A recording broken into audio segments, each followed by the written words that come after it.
Becoming a winning. senator, the goal, everyone's goal, our favorite goal. We want to become senators. We all want to be senators. Yes, we do. Welcome everybody to the Predict It podcast. I'm here with Garth. Garth, I'm so glad you're back from your vacation. Let's get into it. You have a consortium of people. You have a hive mind of intelligence. Some might call it the blob. Some might call it the MSM. Is that offensive? I don't know. You don't have to get into names, but give me like a quick overview of, you got this, you got this, you got all these kinds of jobs with you on your trip last week, right? Well, yeah. I mean, it's a confluence of mostly journalists: New York Times, former Bloomberg, Reuters, CNN. It was a Fed person there, Federal Reserve. That was really interesting. He made a comment about, if Jerome has to talk to me, it's probably not a great day. It's interesting to listen to the journos when they are deep into things, right? So the viewpoint on Epstein, right?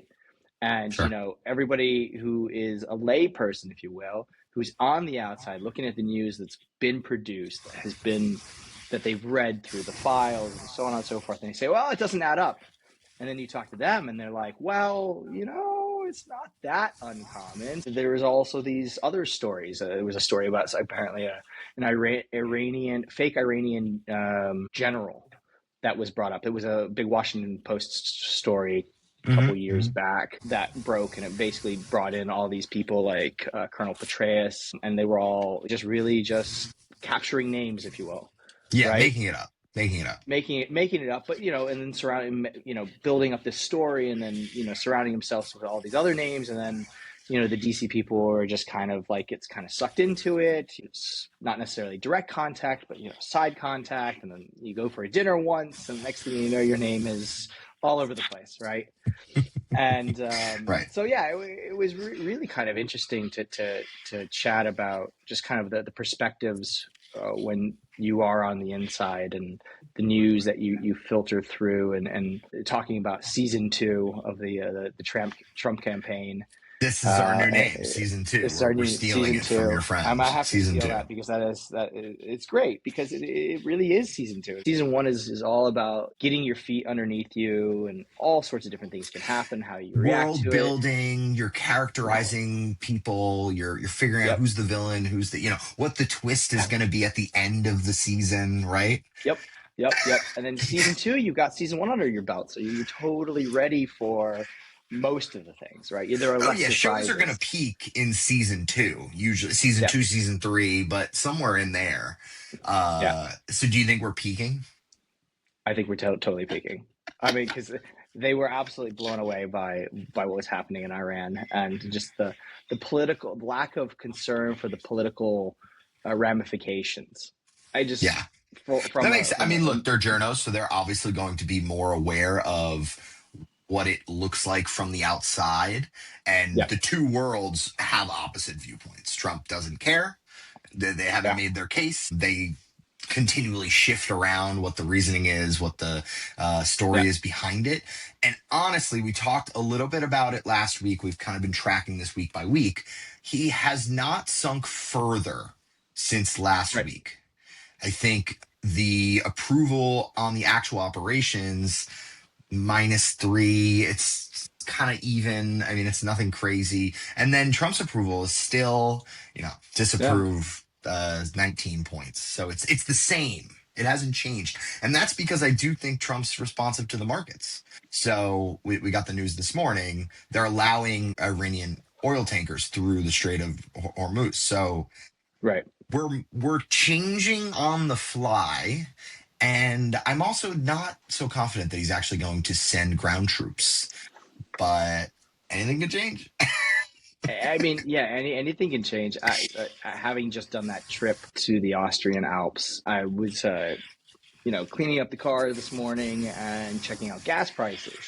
Well, they're up at least 50 cents per liter. So while I know the Americans have been complaining about the 50-cent increase to the gallon, right? there are 3.7 liters Yeah. in a gallon here. Thank you for So, clarifying for our so, audience. so my gas went up a lot. Yeah. More than Americans' gas did.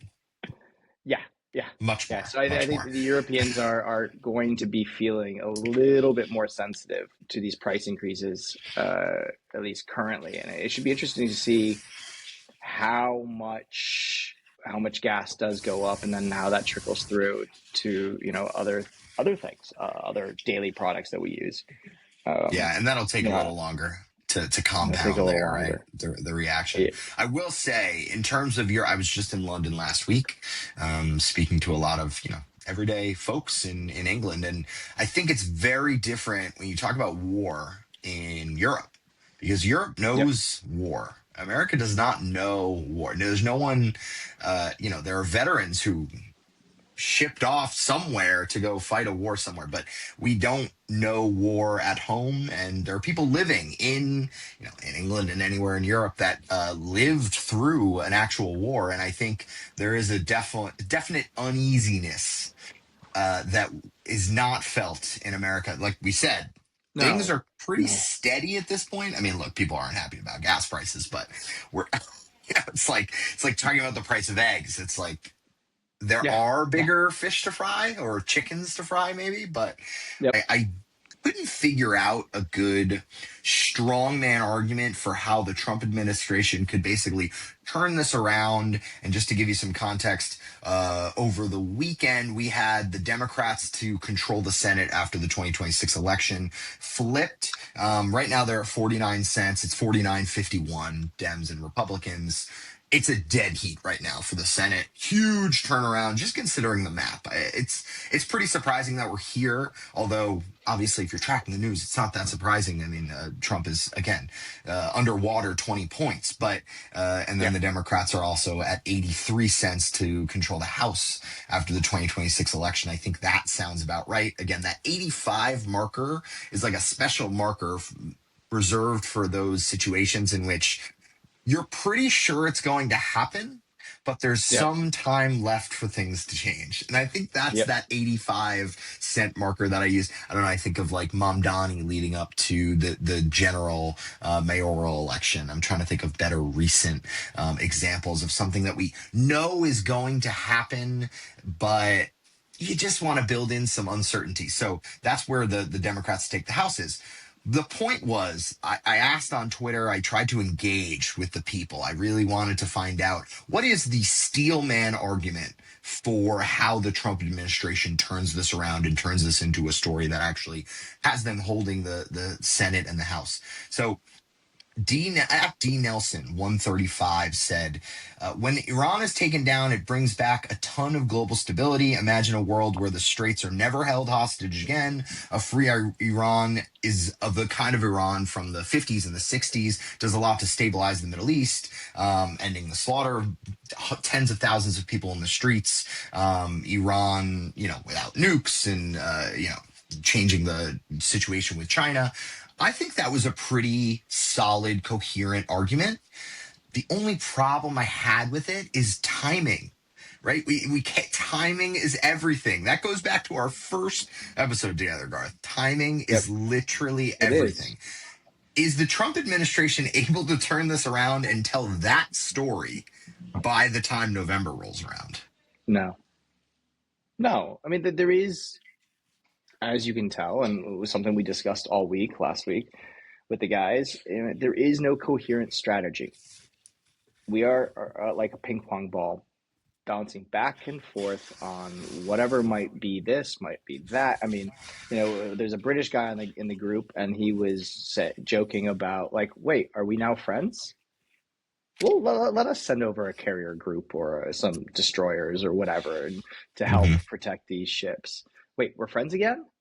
We're supposed to just Right. all of a sudden Now that just there's war. Yeah. now we just turn our heads and say, okay, well, all that's happened before for the last year doesn't exist. We're all in it together. So, but no, I don't think that there isn't a strategy. There is very clearly a strategy. I mean, just Trump was talking on Sunday about that we're going to have talks. We're really close to having talks, and Iran's going like, what talks? What are you talking about? It's so I don't. It's impossible. I will say this. I think the 8 ball is incredibly cloudy at the moment Yeah. because there is no Yeah. strategy.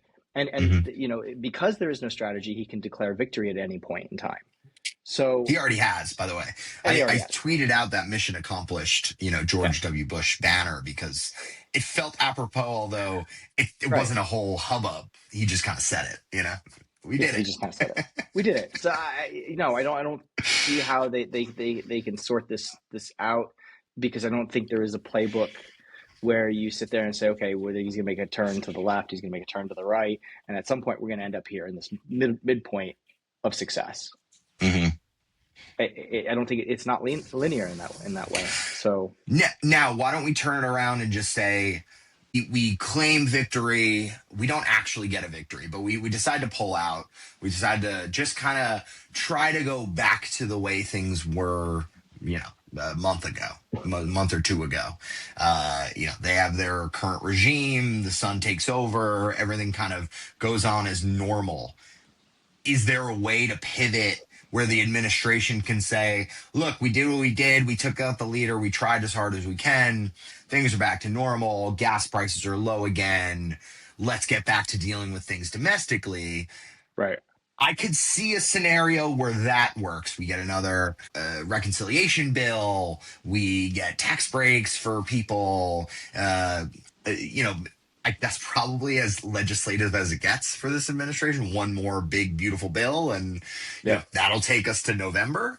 But again, because things are getting so weirdly certain in like a terrible map for the Democrats, and we're now saying like, oh no, they're actually a coin flip away from holding both chambers and giving Trump yeah. a lame duck 2 years of a lame duck presidency, where they can kind of like battle him around with like ping pong paddles. Oh yeah, yeah. They can do whatever they want, controlling both chambers. So I'm just trying to figure out if there is a scenario, but it's funny because I saw he commented on Cuba yesterday, so I'm not confident that if he pulls out of Iran and we move on, that he doesn't just say, "Oh, but actually, it's because we were gonna focus on Cuba. Cuba's much more important. Cuba is everything, and we have to end the 100 years of." It hasn't been 100 years, Oh but man, yeah, yeah. we gotta focus on Just Cuba. just what we need, another nation building project to to occupy This one, us. it's much closer to home, so It is much it's closer to so home. much Yeah, easier. do it for Marco Rubio. Yeah, do it for Florida, exactly. Oh, I also want to mention really quickly. There's a lot of Congress members outright saying Congressman Fine said we need more Islamophobia, not less. Oglis, I think it is. Muslims don't belong in American society. Tuberville then compared New York City's Mayor Mamdani to 9/11, just like kind of put the two pictures next to each other. Is this a winning argument for the Republicans? It's I playing to the mean, base, I guess. Is it? playing I to the don't even know base, if it scare is. tactics. I mean, scare tactics are as old as time when it comes to politics. I mean, I don't think it's a winner. Why would it be a winner? I mean, again,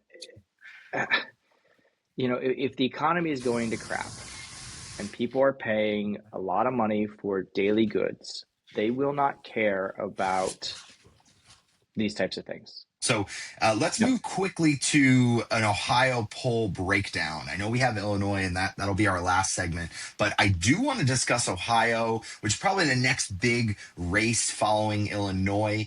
Mm-hmm. And we got a really interesting poll from EMC Research, OEC Ohio survey, had 2,000 likely voters. Amy Acton is leading Vivek Ramaswamy 53-43. And Ramaswamy is only pulling in 65% of Republicans. Is this a case of another terrible candidate? Definitely. Ramaswamy, again, he's going to divide opinion. He's going to have a very specific lane, and he's not going to appeal to enough people. I don't think he's a bad candidate as in like a poorly spoken, can't get across his ideas kind of guy, Right. because obviously he's quite successful as a tech Yeah. entrepreneur. And he's got some semi interesting ideas, but at the same time, he's not going to be everybody's cup of tea. We're not searching for the candidate down the middle. We're searching for the Hmm. candidate that we either like his name or we like his previous experiences, Hmm. and Hmm. we think he's going to fill the void because he might be the loudest person in the room. Yeah. That's, to me, a Vivek Ramaswamy candidacy in Ohio. Yeah. Yeah. And honestly, we're gonna sound like an absolute broken record. So apologies. But Yeah. if we look at issue importance, we talk about extremely important or somewhat important. What do you think the top things are? They're inflation and cost of living. Total Yep. 94% extremely important or Yep. somewhat important. Health insurance costs. That is going to Mm-hmm. be a big one for the Yep. Democrats come to general. That is such an easy story to tell. So Yep. easy. Taxes. Now, Democrats usually struggle on taxes. I actually, you've seen a lot of Wait, politicians can I pivoting. stop you for a Go, go. second? Have we, so we had the lapse in funding on healthcare at Yeah, right at New Year's. right. Yeah, New Where Year's. where where did that story go? It disappeared out of thin There's air. all those people being affected. Nobody's even Yeah, talking yeah. about it. Not even the Democrats are talking about it. I find No, that they're wild. moving on. I find it absolutely wild. Yeah. It's like the DHS thing, DHS Well, funding. yeah. I mean, and that's affecting a lot of people on a daily basis Daily when they travel, 100%. when they travel. So, I mean, anyway, so go on. I just had to bring that up because I find it absolutely amazing that we have these issues. We make a huge stink about it. Yeah, And then Congress disappears for a recess, comes back, and there's some other issue to deal with. And now we have the SAVE Act that we're dealing with. And yeah. we completely forgot about healthcare. We Yeah, you know completely what it forgot is? about Message DHS. discipline from a party standpoint.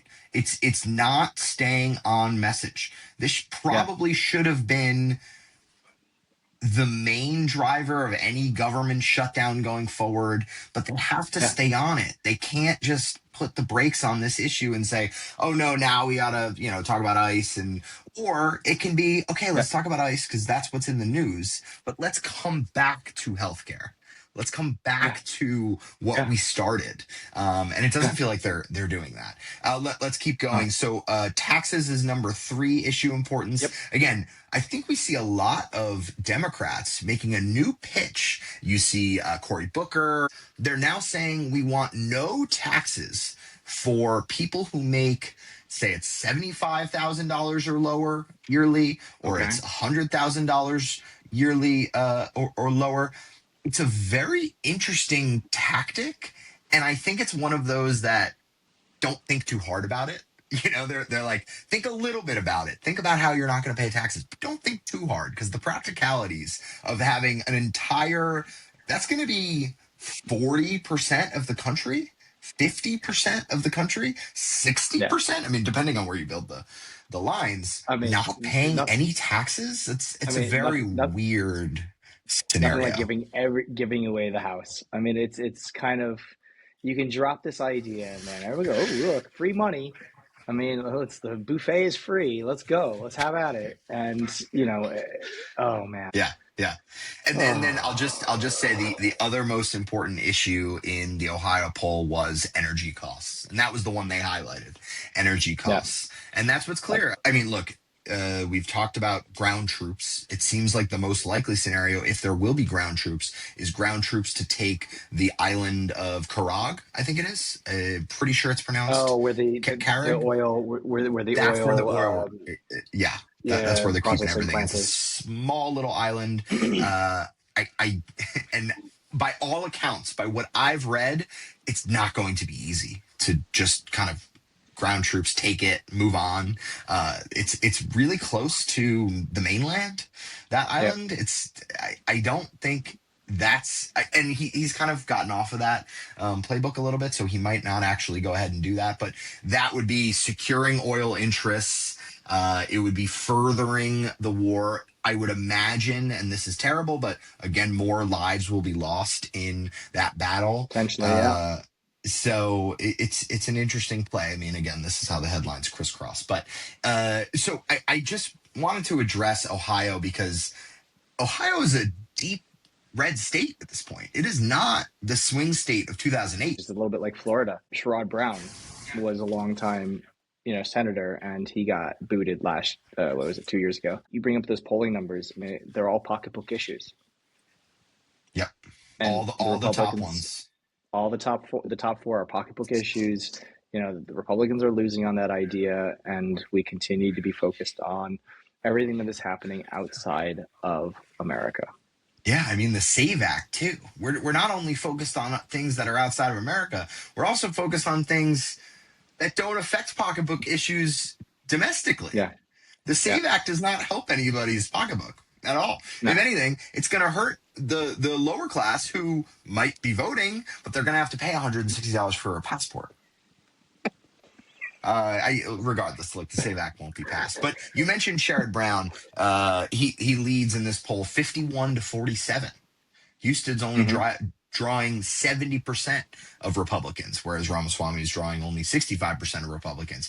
These are Republican politicians. I mean, Houston more than Ramaswamy, long-time politicians that are not drawing the base right now, and that's because they're not listening to the issues of importance. They're just not. No, well, they're not just that, but you can see the general apathy of the party in power, and that doesn't surprise me that much. I mean, they're not doing anything to toot their own horn. They're not doing anything to really, get the bandwagon, the band back together, if you will, for voters. And that doesn't surprise me to see that low of an interest from GOP voters at the moment. Yeah, agreed. It definitely doesn't surprise at all. Let's move on to Illinois, because we've got Illinois primaries tomorrow. I want to discuss who's going to be the next senator from Illinois, right? Always fun. Again, Garth and I, we wish it was us. It's unfortunately not going to be. It will be either Juliana Stratton, Raja Krishnamurthy, or potentially Robin Kelly, who could play spoiler here. Probably not. I mean, her contract's at 1 cent right now, but Raja Krishnamurthy, huge fundraiser, huge spender of money as well. I think that's the key. Is like Raja and Juliana both have like similar amounts of cash on hand, because Krishnamurthy spent 23 million, 24 million, whatever the number is already. He's spent some cash. Yeah. So that helped him get off to a really early lead. He got some incredible poll numbers, especially in January. I mean, there was a poll that had him up 41-16 in January. Again, really hard to poll these state primary races, and the sample size on that was only 900. But all the recent polls, the sample size is also 678, 700, 600, 717. So these polling numbers are not more or less accurate than the others, but the most recent poll had Juliana Stratton up 38-33. But right now I'm seeing our markets have Juliana Stratton at 53 cents, Raja Krishnamurthy at 50 cents. It is absolutely a coin flip here, regardless of whatever kind of moves you're going to make. I want to get your last call because, about a month ago, 2 months ago, you had actually popped on Krishnamurthy's tail here. 73 cents. 73 cents. So now we're at 50 cents. Are you willing to stick it out here, or do you want to get out with just a small loss? I am.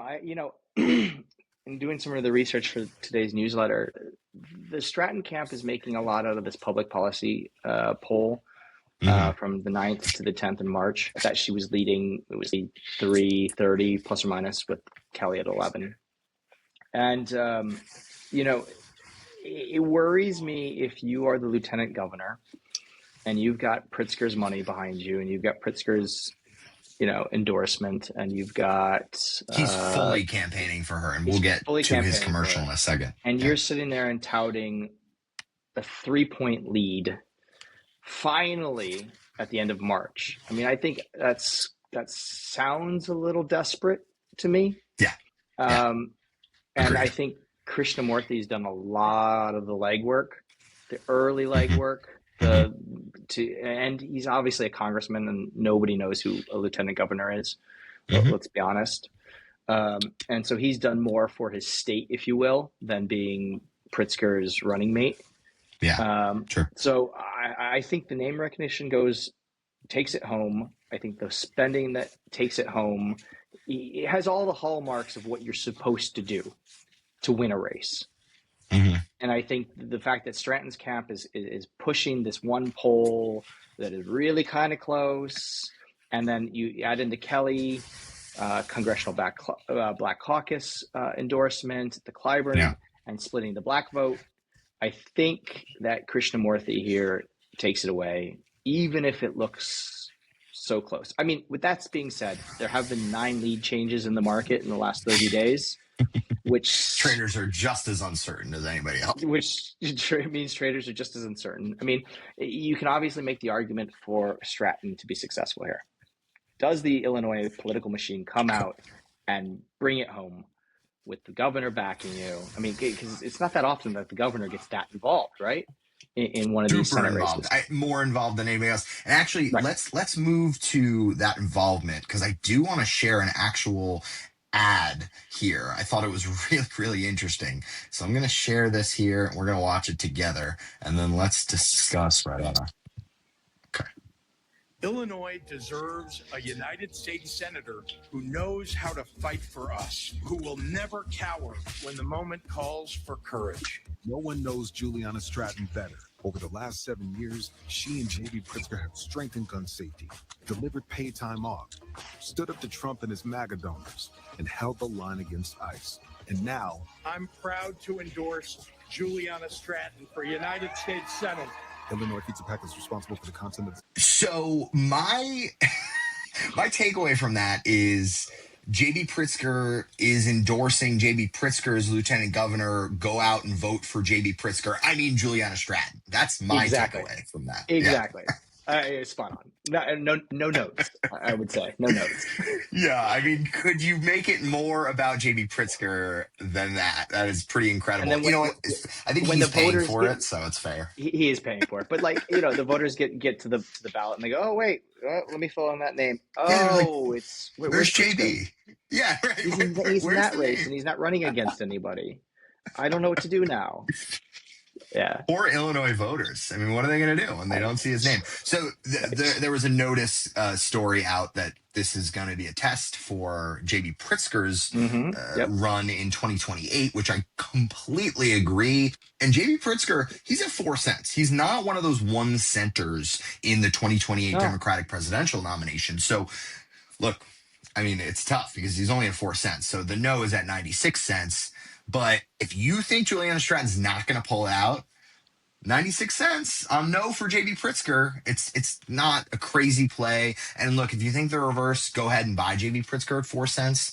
That's a little bit of a harder sell. I think it's more of like he could lose it, but he can't necessarily win it here, or he can't necessarily make a push here. But he can lose. He can lose here. Yeah, this is a big risk for him. It is a big risk. I mean, you can even hear in that ad talking about Trump's MAGA voters, and like that's a 2028 campaign ad all over the place. I mean, this is really just the longest race. We're going to be talking about 2028 for, I guess it's a total of 3 years. Something like 3 years. I just saw Josh Shapiro on Bill Maher. I know. The longest races ever. All right, perfect. So that's all we have for today. Super excited about Illinois. And by the way, I am going live via the @PredictItPod Twitter account with @Prediction News. So I'm going live at 7 p.m. Eastern tonight. So please hop on Twitter. Again, follow @PredictItPod for the best markers of every single predicted market. But I'm going live. I'm going to talk about Illinois with Ben W. Freeman 1, and we're going to have a great time. So Garth, I'll let you know how that goes because you'll be sleeping. But I will. Thanks everyone for listening. We're on Apple Podcasts. We're on Spotify. We're on iHeart Radio. We're on YouTube. Please go to youtube.com/@PredictItOfficial. Garth, have a good one. Thanks. You too. Good luck.